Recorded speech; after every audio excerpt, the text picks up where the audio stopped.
Hello guys, this is Vio and welcome back to my channel English Tricks with the new video. In this video we are going to learn about 10 different words of sentence structure. Even if do you also want to develop your English skills, then this video is for you. Keep watching the video. Before moving forward, please subscribe our channel and press the bell icon to get the notification of daily updates. Let's start the video.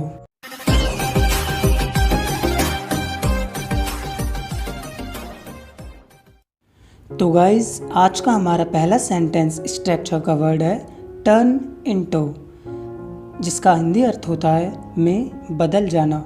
जब कोई चीज़ अपना रूप बदल लेती है तो वहाँ sentence में हम टर्न इनटू का यूज़ करते हैं। इसका एग्जांपल देखते हैं। कटोरा सोने का हो गया। कटोरा सोने का हो गया। यहाँ पे जो कटोरा था वो पहले सोने का नहीं था, वो बाद में कटोरा सोने का हुआ है। तो यानी कि कटोरे ने अपना रूप सोने में बदल लिया है। तो इसको हम इंग्लिश में बनाएंगे the bowl turn into gold. The bowl turn into gold.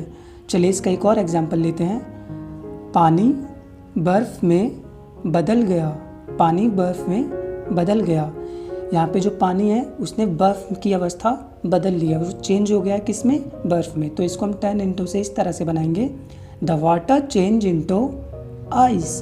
The water change into ice. तो इसी के साथ चलिए आगे बढ़ते हैं और हमारा दूसरा वर्ड लेते हैं स्टिल टू, जिसका हिंदी अर्थ होता है बाकी है।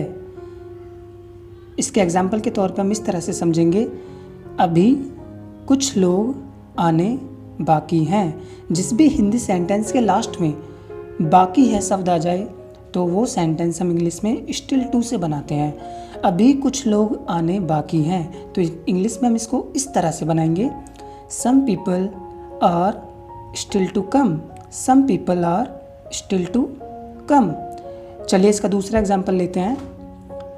खाना खाना बाकी है। खाना खाना बाकी है। इसको इंग्लिश में इस तरह से बनाएंगे food is still to eat. Food is still to eat. तो गाइज उम्मीद करता हूँ आपको दोनों सेंटेंस स्ट्रक्चर वर्ड समझ आ गए होंगे। चलिए अब आगे बढ़ते हैं और नंबर 3 देखते हैं found of. Found of. Found of का हिंदी अर्थ होता है शौकीन। जिस भी हिंदी सेंटेंस के अंदर शौकीन होने की बात होती है तो हम उस सेंटेंस को फाउंड ऑफ से बना सकते हैं। देखिए इस तरह से बनाएंगे। एग्जाम्पल देखते हैं इसका। वह पुराने सिक्के इकट्ठे करने का बड़ा शौकीन था। वह पुराने सिक्के इकट्ठे करने का बड़ा शौकीन था। इसको हम इंग्लिश में इस तरह से बनाएंगे he was very fond of collecting old coins. He was very fond of collecting old coins. चलिए इसका एक और एग्जाम्पल लेते हैं। वह गाना गाने का बहुत शौकीन है। वह गाना गाने का बहुत शौकीन है। इसको इंग्लिश में इस तरह से बनाएंगे he is very fond of sing the song. He is very fond of sing the song. चलिए आगे बढ़ते हैं और नंबर 4 स्ट्रक्चर देखते हैं बिसाइड्स। क्या? बिसाइड। तो हमारा 4 स्ट्रक्चर है बिसाइड, जिसका हिंदी अर्थ होता है के अतिरिक्त, या हम ऐसे भी कह सकते हैं के अलावा। ये आपको सेंटेंस का एग्जाम्पल के माध्यम से इस तरह से बनेगा। शोर मचाने के अतिरिक्त विद्यार्थियों ने झगड़ा भी किया। शोर मचाने के अलावा विद्यार्थियों ने झगड़ा भी किया। इस तरह से भी हम इसको बना सकते हैं। तो इसको इंग्लिश में इस तरह से बनाएंगे besides making a noise. Besides making a noise comma the students also had a fight. चलिए इसका दूसरा एग्जाम्पल देखते हैं। गाना गाने के अतिरिक्त उसने डांस भी किया। गाना गाने के अलावा उसने डांस भी किया। इसको हम इंग्लिश में इस तरह से बनाएंगे besides singing the song she also did dance. Besides singing the song she also did dance. Full stop. तो गाइस चलिए आगे बढ़ते हैं और नंबर 5 की बात करते हैं, जिसका नाम है how to know. How to know, किसी भी सेंटेंस में या फिर किसी भी वाक्य के अंदर अगर जानने या ना जानने की बात हो, किसी भी काम को करने आने या फिर करने ना आने की बात हो, तो उसको हम हाउ टू नो से बना सकते हैं। इस तरह से बनाएंगे। एग्जाम्पल के तौर पे देखते हैं, चलिए। उसे गाड़ी चलानी आती है, उसे गाड़ी चलानी आती है, यानी कि वो गाड़ी चलाना जानता है। तो इसको इंग्लिश में बनाएंगे, he knows how to drive the car, he knows how to drive the car.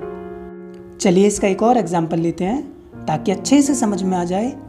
मुझे खाना बनाना नहीं आता, मुझे खाना बनाना नहीं आता, यानी मैं खाना बनाना नहीं जानता। तो इसको इंग्लिश में बनाएंगे, I do not know how to cook the food, I do not know how to cook the food.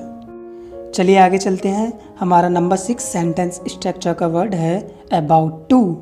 About to का हिंदी अर्थ होता है वाला, वाली, वाले, यानी कि इस तरह से हम आसान भाषा में कह सकते हैं कि जिस भी सेंटेंस के अंदर वाला, वाली, वाले सेंटेंस के अंत में आए शब्द, तो हम उसको अबाउट टू से बना सकते हैं। एग्जाम्पल के तौर पे इस तरह से समझ आने वाला है, मास्टर साहब आने वाले हैं, मास्टर साहब आने वाले हैं, यानी अभी आए नहीं, आने वाले हैं। तो यहाँ पे जो वाले, वाली, वाले शब्द हैं, इसके लिए हमने अबाउट टू का यूज़ करना होता है। इंग्लिश में ऐसे बनाएंगे, मास्टर साहब अबाउट टू कम, मास्टर साहब अबाउट टू कम। चलिए इसका दूसरा एग्जाम्पल देखते हैं, मैं मरने वाला हूँ, मैं मरने वाला हूँ। इसको इंग्लिश में बनाएंगे, I am about to die, I am about to die.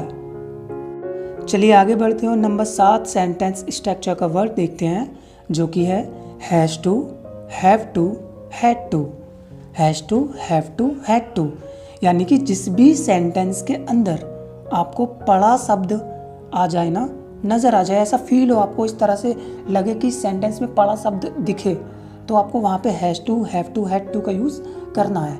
इसका यूज़ हमको इसलिए करना होता है जब भी मजबूरी की बात होती है, कोई भी काम हम अपनी इच्छा से ना करके मजबूरी में कोई काम करना पड़ता है, तो वहाँ पे हम mostly has to, have to, had to का यूज़ करते हैं। देखिए इस तरह से, मुझे दुकान पर बैठना पड़ता है, मुझे दुकान पर बैठना पड़ता है। तो इसको हम इंग्लिश में बनाएंगे, I have to handle my shop, I have to handle my shop. यहाँ पे दुकान संभालने के लिए हमने हैंडल का यूज़ किया है, हम सिटिंग का यूज़ बैठने के लिए नहीं करेंगे, ठीक है।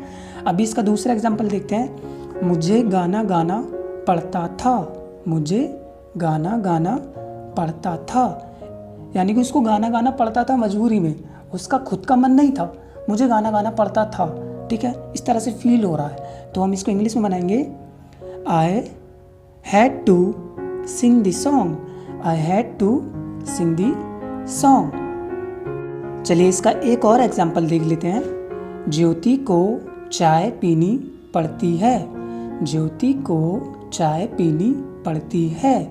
इसको इंग्लिश में हम इस तरह से बनाएंगे, Jyoti has to take tea, Jyoti has to take tea. यहाँ पे हैज़ टू का यूज़ कब करना है, हैव टू का यूज़ कब करना है, हैड टू का यूज़ कब करना है, वो डिपेंड करता है सिंगुलर पर्सन है, प्लूरल पर्सन है, उसके ऊपर।